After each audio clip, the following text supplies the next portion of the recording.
नमस्कार दोस्तों, मैं हूं पंडित ठकुरेश पचौरी और YouTube पे आप अपना एक चैनल देख रहे हैं मित्रों, एस्ट्रोलॉजर ठकुरेश पचौरी। मित्रों, श्रावण मास में कई त्योहार आते हैं, लेकिन हमारे जो युवा वर्ग हैं उनको उन त्योहारों की, उन पर्वों की, उन व्रतों का महत्व पता नहीं है और उनको जानकारी भी नहीं है। इसलिए वो उन पर्वों का और उन त्योहारों का पूर्ण रूप से फायदा नहीं ले पाते हैं।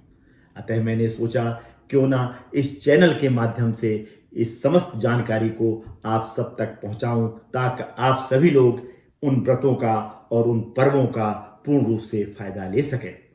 उसी श्रृंखला में मित्रों, आज हम बात करने वाले हैं श्रावण मास में आने वाला पर्व हरियाली तीज का पर्व कब मनाया जाएगा, क्या इसका महत्व है, इसके व्रत का क्या महत्व है और पूजन की विधि क्या है। इन समस्त विषयों पर हम चर्चा करने वाले हैं, तो अंत तक अवश्य मेरे साथ बने रहें संपूर्ण जानकारी को प्राप्त करने के लिए और उसका लाभ लेने के लिए।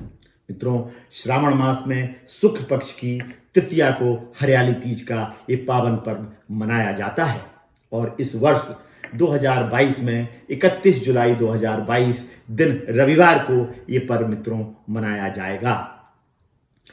क्योंकि श्रावण मास में चारों तरफ मित्रों हरियाली ही हरियाली होती है, इसलिए इसको हरियाली तीज का पर्व कहा जाता है। और श्रावण मास में क्योंकि ये पड़ता है, इसलिए इसको श्रावणी तीज के नाम से भी जाना जाता है।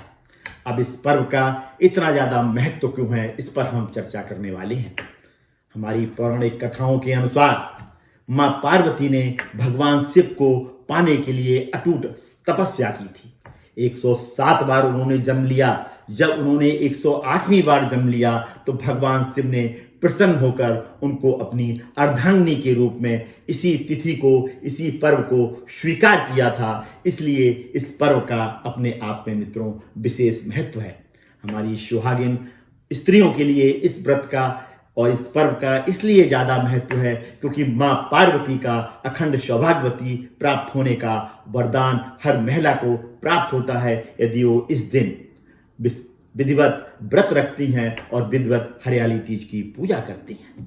हमारी ऐसी बहनें, हमारी ऐसी बेटियां जिनकी शादी संपन्न नहीं हो पा रही है, विवाह संपन्न नहीं हो पा रहा है, जिनको मनचाहा वर प्राप्त नहीं हो पा रहा है, यदि वो इस दिन व्रत रखती हैं और विधिवत पूजा पाठ करती हैं तो उनको भी माँ पार्वती का वरदान प्राप्त होता है मनचाहा वर प्राप्त करने के लिए और विवाह में आ रही बाधाएं पूर्ण रूप से समाप्त होती हैं। अब हम बात करते हैं कि इस दिन पूजा पाठ कैसे हमको करना है, उसकी क्या विधि है, हमको क्या क्या सामग्री चाहिए।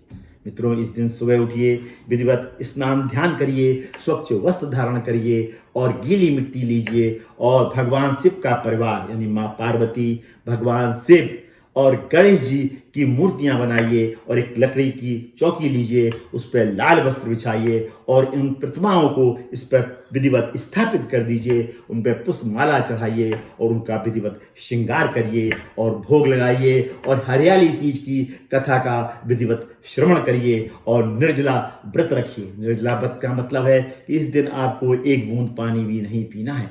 यदि आप इस तरह से इस दिन व्रत रखते हैं, भगवान शिव, माँ पार्वती और गणेश जी की आराधना करते हैं तो आपकी कोई भी मनोकामना हो, यदि उस मनोकामना की पूर्ति हेतु व्रत रखते हैं तो निश्चित मानिए वो आपकी मनोकामना अवश्य पूर्ण होगी और भगवान शिव और माँ पार्वती का अखंड वरदान यानी विशेष रूप से वरदान आपको प्राप्त होगा। मित्रों, कैसा लगा मेरा ये एपिसोड? यदि अच्छा लगा तो इसको ज़्यादा से ज़्यादा सोशल मीडिया पर शेयर करिए ताकि आपके अन्य मित्रों को भी इसकी जानकारी प्राप्त हो सके। मेरे बारे में अधिक जानकारी प्राप्त करने के लिए मेरे फेसबुक पेज, मेरे इंस्टाग्राम पेज और मेरे गूगल पेज पर अवश्य जाइए, जिनकी लिंक्स मेरे डिस्क्रिप्शन बॉक्स में मित्रों दी गई है। आज मैं अपनी वाणी को इस भावना के साथ में विराम देता हूं कि आप सभी के ऊपर माँ पार्वती, भगवान शिव का आशीर्वाद बना रहे। पुनः मुलाकात होगी मित्रों ऐसी ही किसी विशेष जानकारी के साथ में। तब तक अपना ये चैनल देखते रहिए और इस तरीके की जानकारियां प्राप्त कर उनका लाभ लेते रहिए। धन्यवाद मित्रों, अंत तक मुझसे जुड़े रहने के लिए और मेरा ये वीडियो पूर्ण रूप से देखने के लिए आप सभी को मित्रों बहुत बहुत धन्यवाद। बोले बाबा की जय।